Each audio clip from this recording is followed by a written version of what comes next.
मेरे लाला की शिकायत करवे आई हूं। का क्यों हमारे लाला ने चोरी। मैया बोली राम राम राम राम, मेरो लाला चोरी काय की चोरी कर लियो। अरे तेरे लाला ने हमरो मक्खन खाए लियो मैया, सबरो माखन यादारी के ने खाए ली।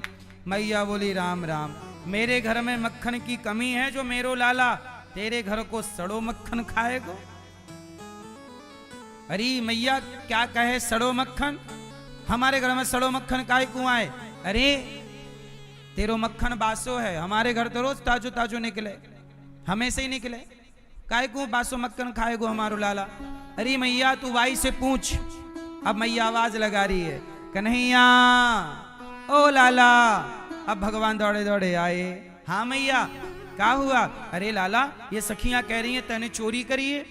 मैया राम राम राम, का चोरी कर ली सखी मैंने तेरी, कौन सी दौलत चुरा ली, कौन सी जमीन जायदाद मैंने अपने नाम कराई ली हो तेरो बोल।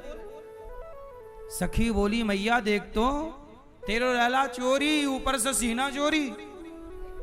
कन्हैया बोले मैया ये फंसा रही है तो को बातन में, बता मैंने का चोरी करी। अब सखी बोली मैया तेरे लाला ने हमारे घर में घुस के सबरो मक्खन खाए लियो। कन्हैया बोले मैया अब तू ही बता मेरे घर में मक्खन की कमी है का। मैया बोली लाला सो तो कमी ना है। तो मैया यह बता जब मेरे घर में 9 लाख गैया हैं, खूब धन धान्य की भरमार है, तो मैं सखी को सड़ो माखन खाऊंगा। मैया बोली देख सखी मेरे लाला पर झूठो आरोप मत लगाई हो, भाग जाए यहां से। मैया ने भगा दिया। बोले अब की बार अइयो तो जब तक मेरे लाला को रंगे हाथों ना पकड़ो अइयो मत, घर के अंदर घुसियो मत, भाग यहां से। अब मैया लाला यहाँ कन्हैया देख तेरी झूठी शिकायत करवे आगे। कन्हैया भी बोले हाँ मैया सखी एक नंबर की झूठी है, मैं काय को चोरी करूं। और जबकि भगवान, अच्छा बताओ भगवान चोर हैं कि नहीं, आप बताओ मैया, बताओ भगवान चोर हैं कि नहीं। जोर से जोर से। सनातन धर्म में कितना अपनापन है। मुसलमान कभी अल्लाह को चोर नहीं कह सकता, ईसाई कभी यीशु को चोर नहीं कह सकता, लेकिन हम सनातनी ऐसे हैं जो कह सकते हैं कि हाँ हमारे भगवान चोर हैं। क्या चुराते हैं, सबके चित्त को चुरा लेते हैं, सबके मन को। हमारे भगवान को आप चोर कह दीजिए, बुरा नहीं मानते। मुसलमान अपने अल्लाह को चोर नहीं कह सकता, उन्हें डर है अल्लाह बुरा ना मान जाए। पर हमारे भगवान करुणा निधान हैं। हमारे भगवान, जब भृगु ऋषि ने लात मारी भगवान को, तो भगवान ने भृगु जी के चरण पकड़ के कहा भृगु जी हमारे छाती बड़ी कठोर थी, आपके चरण बड़े कोमल थे, कहीं आपको चोट तो नहीं लग गई, चोट तो नहीं लग गई। वाह भगवान जैसे दयालु, भक्त भगवान को लात मार दे तो जैसे माँ बच्चे के लात खाकर भी, छोटा सा बच्चा जब तुम उसकी मालिश करती हो तो तुम्हारा बच्चा ऐसे पांव चलाता है कि नहीं। बोलो हाँ, तुम मालिश करोगी और वो ऐसे पांव चलाता रहता, और उसके पांव या तो माँ की छाती पे लगते हैं या तो माँ के मुंह पे लगते हैं। ये बात सही है कि गलत है। सही है। हाँ जैसे माँ बच्चे के 100 लात खाकर भी माँ बच्चे से प्यार करती है, ऐसे भगवान अपने भक्त से सदा प्यार करते हैं। माँ कभी अपने बेटे से नफरत नहीं करती। बेटा बदल जाए माँ नहीं बदलती, बेटा छोड़ दे माँ नहीं छोड़ती।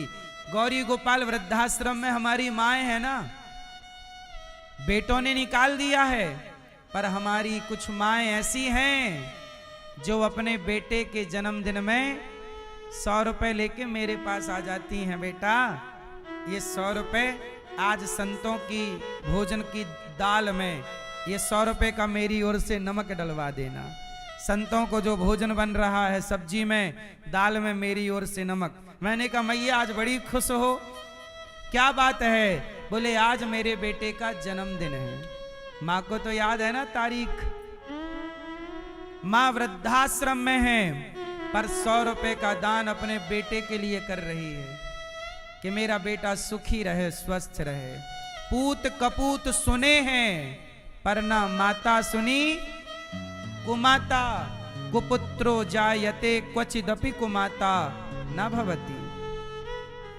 पूत कपूत हो सकता है पर माता, बोलो बोलो, माता कुमाता नहीं हो सकती। और भगवान का नाम क्या है? त्वमेव माता।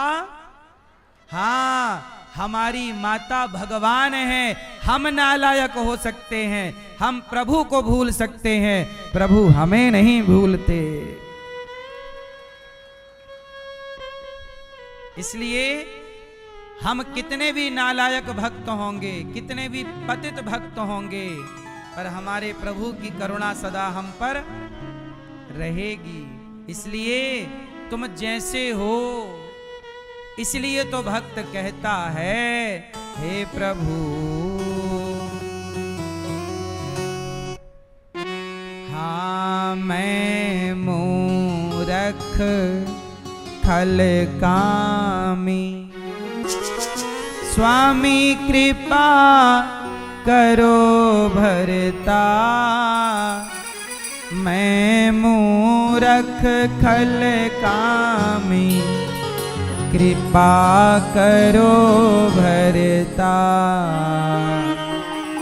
ओम जय जगदीश हरे। तुम पूर्ण परमात्मा, तुम अंतर्यामी, स्वामी तुम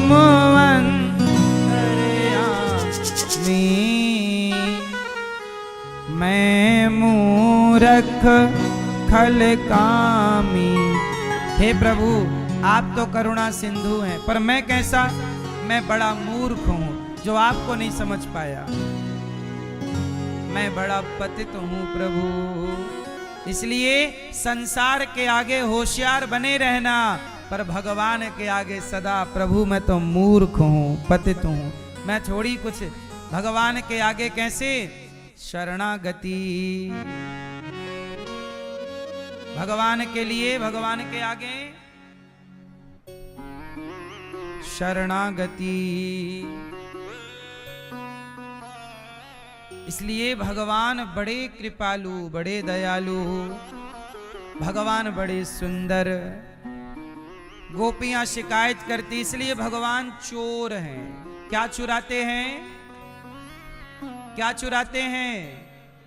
हम सबके मैया क्या चुराते हैं? हैं? हम सब आपके मन को चुराया कि नहीं? आपके मन को चुरा लिया। आजकल के लड़का लड़की कहते हैं लड़की ने दिल चुरा लिया, लड़के ने दिल चुरा लिया। गाना भी गाते हैं दिल चुरा लिया।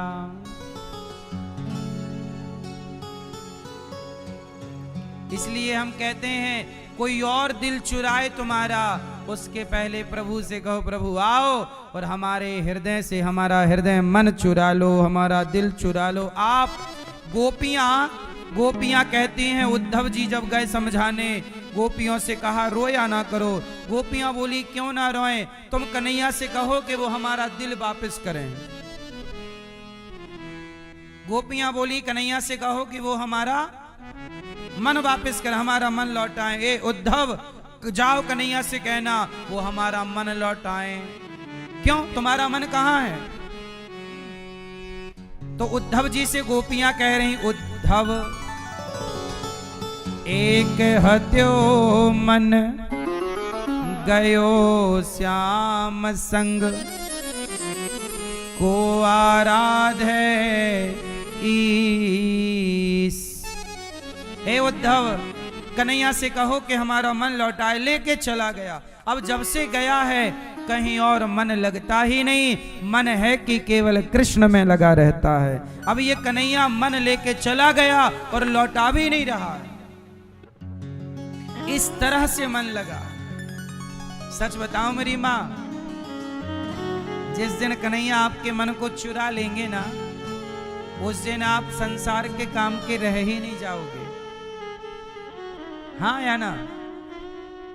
आप संसार के काम के तब तक हो जब तक आपके चित्त की चोरी नहीं हुई। जिस दिन प्रभु चुरा लेंगे ना आपका चित्त, उस दिन आप जगत के काम के ना रह जाओगे, बेकाम हो जाओगे। लोग कहेंगे ये किसी काम का नहीं है या किसी काम की नहीं है। जैसे मीरा का दिल जब लगा, चोरी हुआ चित्त, तो फिर मीरा संसार के काम की नहीं रह गई। सूरदास जी, तुलसीदास जी फिर सबके काम के। सुनो, सूरदास जी का जन्म हुआ। बोलो हाँ। सूरदास जी जब जन्म लिए तो अंधे थे, जन्म से अंधे। तो सूरदास जी के माता पिता बोले, हे भगवान, है कैसा बेटा हुआ है? अंधा। माँ बाप की ना कोई श्रद्धा नहीं जागी, अंधा बेटा। एक दिन क्या हुआ, सूरदास जी के पिता बहुत गरीब थे। संयोग से वो कहीं राजा के दरबार में गए तो उन्हें सोने के 2 सिक्के मिले। सोने के 2, राजा ने दक्षिणा दी होगी, ब्राह्मणों को भोजन वोजन कराया होगा, तो राजा ने खूब दक्षिणा दी, सोने के 2 सिक्के दिए। मोहर कहते थे, मोहर, सोने की 2 मोहरें दी। अब तो सूरदास जी के पिताजी आए, सोने की मोहरें मिली हैं, अच्छा हुआ अच्छा हुआ। अब उनका घर कच्चा था, वो कच्चे घर में उन्होंने सोने की मोहरें कहीं सुरक्षित जगह पर रख दी। रात को आया चूहा, और चूहा वो सोने की मोहरें मुंह में दबा के अपने बिल में लेके चला गया। चूहा तो चूहा, शरारती, दोनों मोहरें ले गया। अब सवेरे जागे सूरदास जी के पिताजी। उस समय सूरदास जी लगभग 8-10 साल के रहे होंगे, छोटे ही हैं अभी, बहुत बड़े नहीं हैं। तो सूरदास जी के पिताजी जब जागे, देखे कि सोने की मोहरें गायब।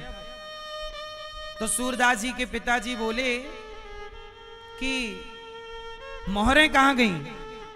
पत्नी को कहा, सूरदास जी जगह मोहरें। सूरदास जी बोले, पिताजी हमें क्या पता, हम तो अंधे हैं, हमें क्या पता आपकी मोहरें वोहरें कहां। अब तो सूरदास जी के पिता बोले, जब से तू पैदा हुआ है तूने मेरा तो नाश कर दिया, कोई तरक्की नहीं, खाने को रोटी नहीं, तूने जीना हराम कर दिया मेरा। जब से तू आया है शुभ नहीं है, तेरे लक्षण अच्छे नहीं है, तू मर क्यों नहीं जाता? सूरदास जी को कह रहे हैं, सूरदास जी के पिताजी, तेरा आना अपशगुन हो गया, अच्छा नहीं है, तू कब मरेगा, कब जाएगा, कब जाएगा? सूरदास जी बोले, अच्छा ठीक है पिताजी, यदि मैं आपके सोने के सिक्के बता दूं तो आप मुझे घर से जाने दोगे? सूरदास जी के पिताजी बोले, तू सोने के सिक्के बता और जा, कल जाता है, अभी जा, मर। तू पहले सिक्के तो बता, सोना रखा कहां है? सूरदास जी अंधे तो थे, पर भगवान के भक्त होने के कारण उनके भीतर की आंखें खुली थी। उनके भीतर की आंखें खुली थी और वो भक्त थे, सब जान जाते थे। अब जरा देखना, जो व्यक्ति, मैं ये समझाना चाहता हूं कि जो व्यक्ति भगवान का हो गया, जिसका चित्त प्रभु ने चुरा लिया, फिर वो संसार के काम का, पिता बोल रहे हैं तू किसी काम का नहीं है। पर बता सिक्के कहां?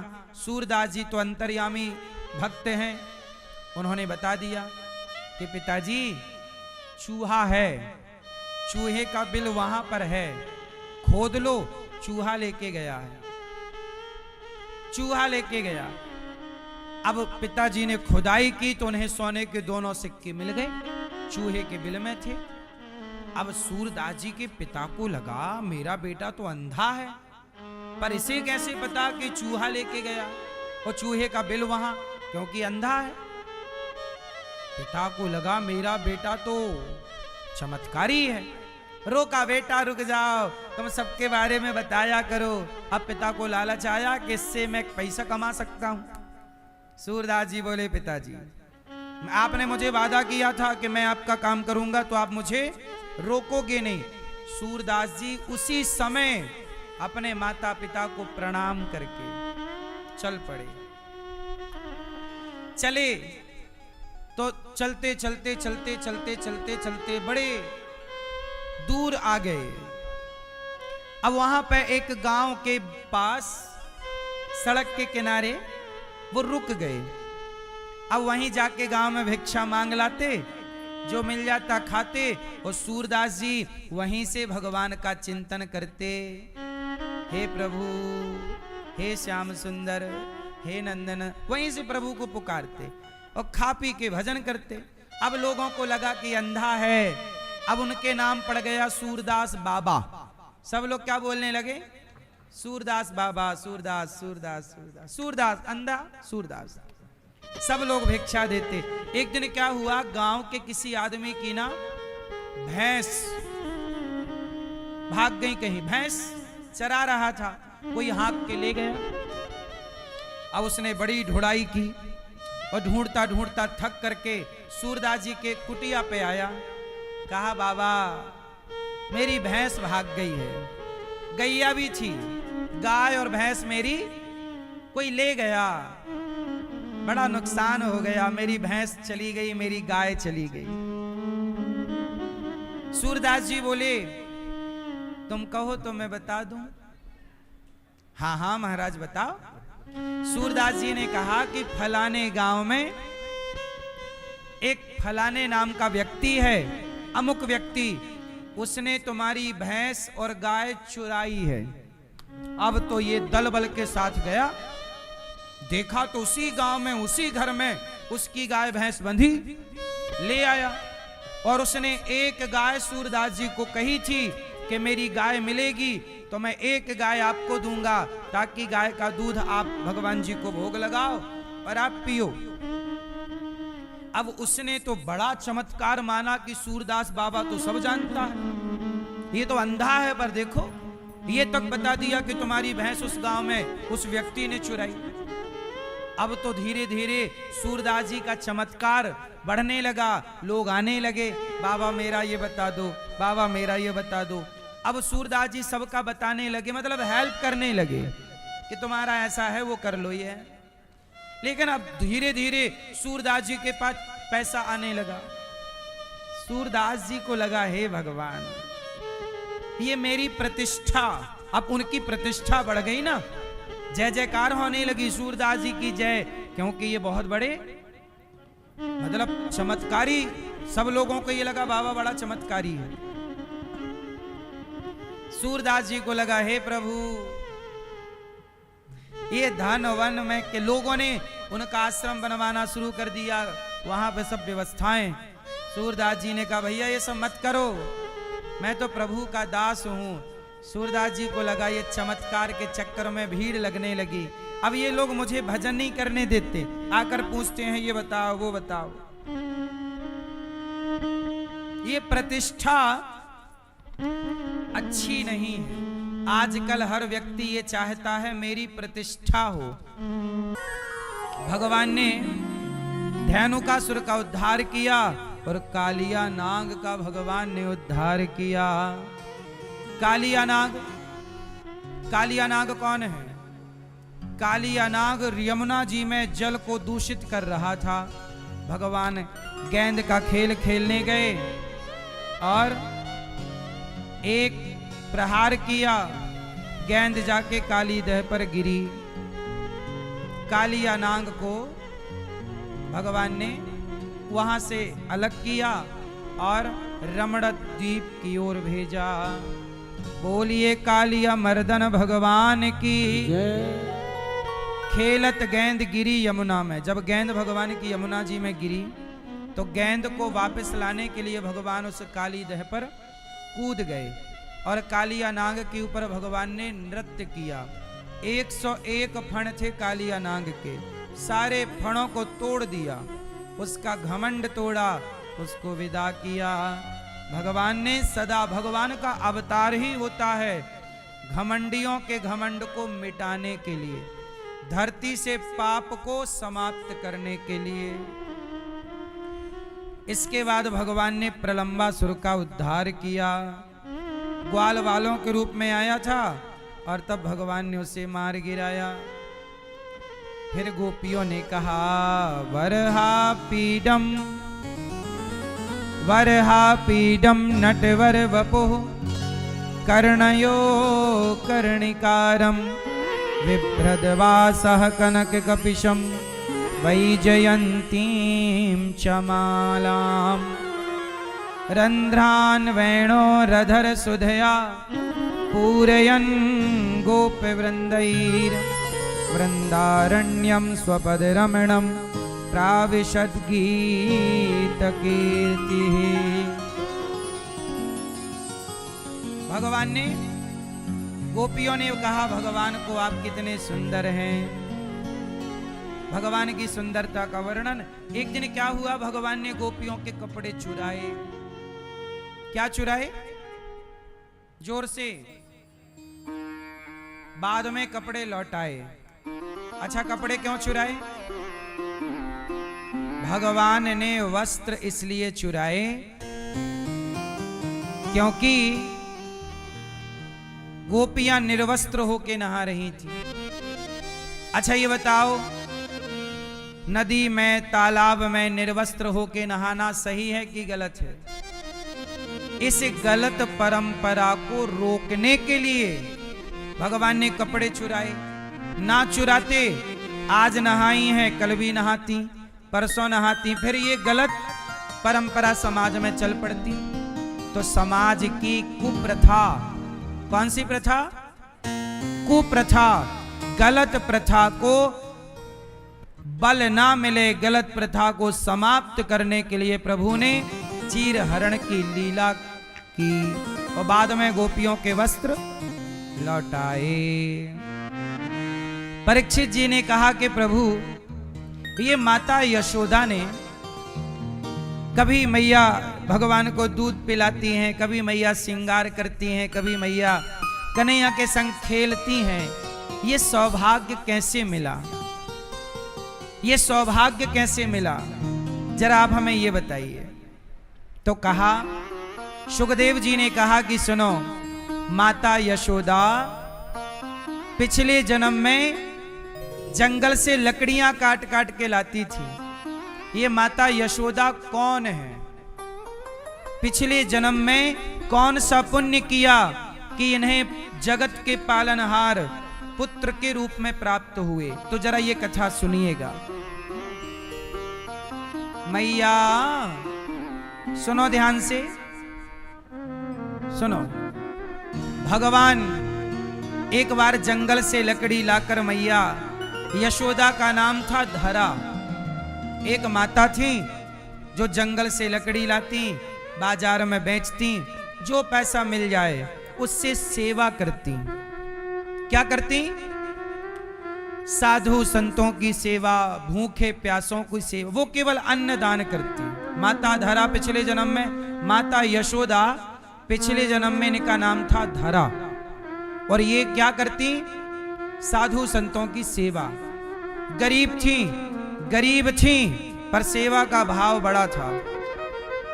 जंगल से लकड़ी लाना, बाजार में बेच के पैसे से। एक दिन क्या हुआ कि इनके द्वारे पर संत आए, पर इनके पास भोजन कराने के लिए अन्न नहीं था। संत लोग एक बार खा पी के चले गए। दोबारा साधु लोग आ गए, कहा भूख लगी है। माता धरा ने कहा आप बैठो, हम व्यवस्था करती हैं। साधु संत द्वार पर बैठे हैं और माता धरा के घर पर अन्न का एक दाना नहीं है। अब माता धरा बाजार गई, लोगों से कहा भैया हमें कुछ पैसे उधार दे दो, थोड़े से हमारी मदद करो, संत आए हैं, हम आपका पैसा चुका देंगी। किसी ने नहीं दिया, 1 रुपए की मदद किसी ने नहीं की। माता धरा को लगा कि आज लगता है मेरे द्वार से साधु संत भूखे चले जाएंगे, लगता है आज साधु संतों की मैं सेवा नहीं कर पाऊंगी। वो भगवान से प्रार्थना करने लगी कि प्रभु क्या आज मेरे द्वार से संत भूखे जाएंगे? मेरे प्राण निकल जाएं अच्छा है, पर मेरे द्वार से कोई भूखा ना जाए। जब माता धरा ने ऐसी स्तुति की तो भगवान तो बड़े कृपालु दयालु। माता धरा को एक व्यक्ति ने, एक सेठ ने, जब माता धरा सबसे मदद मांग रही थी तो एक सेठ जी, एक पैसे वाले व्यक्ति ने कहा अच्छा तो मैं पैसा